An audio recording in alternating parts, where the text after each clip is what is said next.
Welcome to the InfoWars Nightly News. It's Friday the 13th, 2013, and I'm David Knight. Now, today we're going to lead off with a story from Anthony Gucciardi. Remember, yesterday we talked about how the credibility of the U.S. government, or I should say the American regime, is really in free fall. Nobody's believing what they're saying anymore.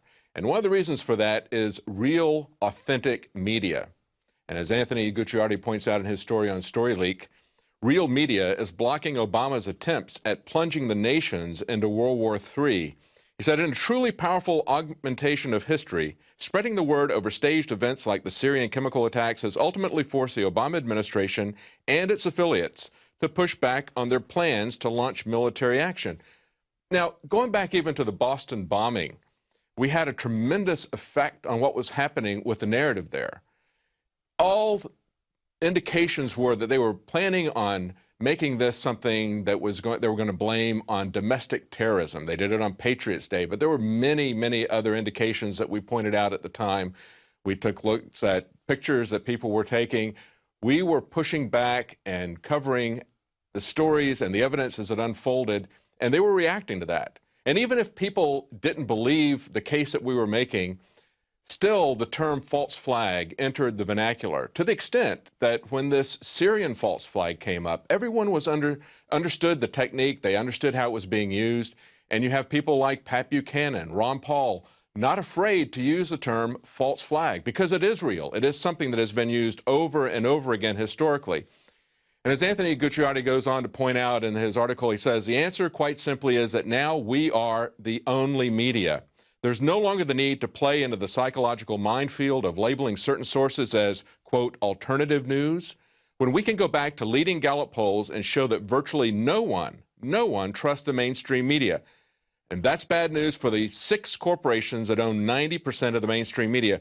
There's a reason that former U.S. National Security Advisor and Trilateral Commission co-founder Zbigniew Brzezinski says that there is a global political awakening that's placing a wrench in the wheel of the war machine. So it's had a real dramatic effect, and we can all see that. We can see how Obama had to back out and back down. We can see how, at first, even though it looked like Republicans, led by the Republican leadership, which is in bed with the military-industrial complex, it looked like they were going to push the narrative, and they were going to say, well, we have to go in. Even though they didn't have any evidence, they didn't have a real cause, they were going to go in for the war. But they got a lot of pushback. They got pushback from other Republicans who were not in the leadership, and they got a huge amount of pushback from the public who's just simply not buying this. The day before this was supposed to launch, on the Friday before everybody expected that Obama was going to send in the missiles, CNN was in full war mode. They were talking about surgical strikes. They were talking about the accuracy of the missiles. They were talking about the moral imperative to go in. They were cheerleading this. It's not the mainstream media that changed public opinion. It's the authentic media that changed public opinion. And they have to do something about that. And they're working on it. And they've got a false flag bill in the Senate. They've got their own they actually have legislation now that's false flag. Listen to the title of this bill, the Free Flow of Information Act of 2013. And here are more details about that bill. A Senate committee passed a media shield law this week that essentially allows the government to determine who is a real journalist for the purposes of protection. Based on the bill, a real journalist is someone who works or worked for an entity or service that shares news or information by means of a newspaper, wire service, a news agency, or via a magazine or through television or radio broadcast. These people would have to have the primary intent to investigate events and procure material in order to share that information with the public. Opinion journalists might not be covered. Senator Feinstein worried the SHIELD law would provide special privileges to those who are not reporters at all, saying those who don't receive a salary couldn't be considered real reporters. Now the SHIELD law is very careful to distinguish real journalists from those who shouldn't be protected. This means bloggers and citizen journalists, unless they can prove to the government that at the inception of their information gathering process, their sole intent was to inform the public. The bill explicitly excludes protection for those whose principal function is to publish primary source documents that haven't been authorized. This means no WikiLeaks cables, no NSA leaks, just a rampant, unchecked government. This is in direct violation of the Constitution, which prohibits the making of any law abridging the freedom of speech or infringing on the freedom of the press. Doesn't the SHIELD law actually abridge the freedom of speech of citizen journalists by intimidating them with the threat of prosecution? And the SHIELD law also says they're going to protect real journalists from having to reveal their sources. So I guess the Fifth Amendment is only there to protect IRS officials who have committed criminal acts and perjury. What is actually happening here is the government is trying to take a fundamental right and turn it into a government-granted privilege. A privilege that can be revoked by them for any reason that they deem necessary in the future. They created the SHIELD law to protect journalists, but only the journalists that they decide are worthy of protection. The SHIELD law actually bypasses the First and Fifth Amendment by giving a virtual driver's license to those the government deems worthy of free speech. Basically, this SHIELD law only protects the corporate media and not citizen journalists who aren't willing to regurgitate the same government-vetted stories. It's not protection at all, but prior constraint. And even if you are a real journalist, like Michael Hastings, if you get a little too controversial, you'll be investigated by the FBI. So why is the Obama administration so vigorously attacking the alternative press? It's because the mainstream media is dead. The authentic media is winning the war for the minds of the people. That's why the Obama administration is protecting its lapdog journalists while instilling fear in those that might dare ask questions. Obama's hired even more journalists to be a part of his team. Up to 19 journalists from influential outlets like ABC, CNN, The Washington Times, and LA Times are going to work for the very administration they should be holding accountable. So don't expect any of those journalists to report on their boss's debacles like Obamacare or the illegal NSA spying and wiretapping or Benghazi. Maybe Obama needed more journalists on his Transforming America team for the big rollout of government-funded news after the recent repeal of the domestic propaganda ban. Those journalists can now use their talent to influence public opinion, shaping a favorable narrative for war or for giving up your rights in favor of safety. And that is what this attack on the press all boils down to. They're trying to convince us that our fundamental right to freedom of speech and freedom of the press should be a government-granted privilege that they'll reserve only for their loyal lapdogs.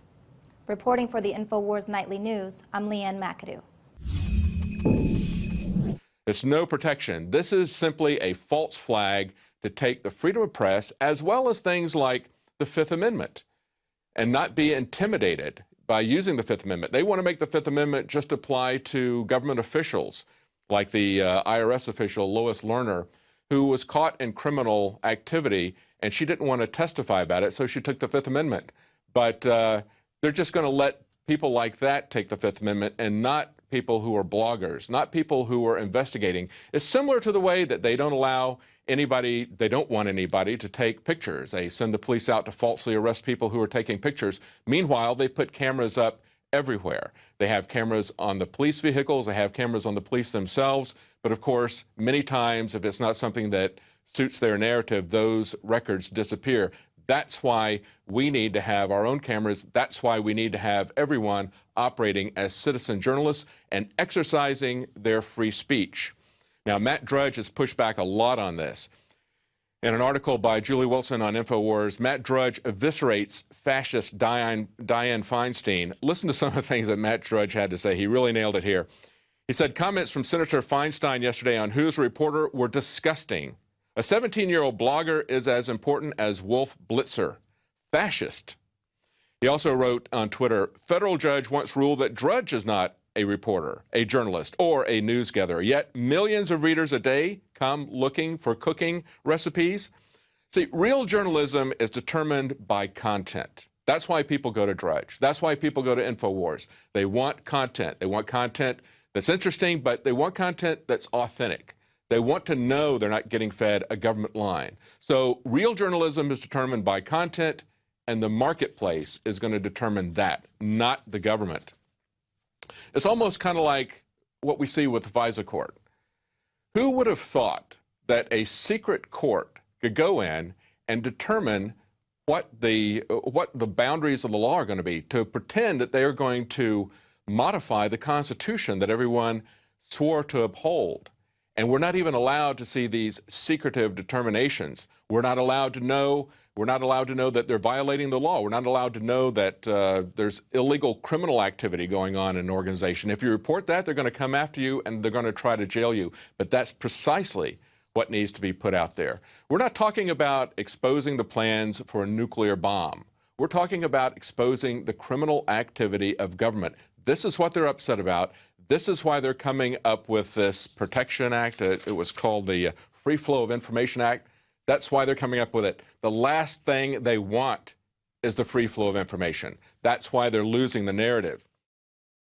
The important thing about the Pro 1 filter today is that the material we use for removing fluoride and other heavy metals now will remove the latest form of fluoride called hydrofluorosilicic acid. There's no other fluoride reduction filter out there that will remove that type of fluoride. And it's extremely important because today we're hearing more and more cities are using that form of fluoride. We've been having medication forced on us through the water system for quite a while. Most people don't realize it. Most people don't realize the negative effects of fluoride. There's a wide range of health effects that are attributed to fluoride. Bottom line, why should somebody get this new Pro 1 ProPure filter? The reason to buy the Pro 1, it's an all-in-one filter. It's convenient, easy to use. It doesn't require the add-on fluoride filter. And in addition, this filter removes the latest form of fluoride called hydrofluorosilicic acid.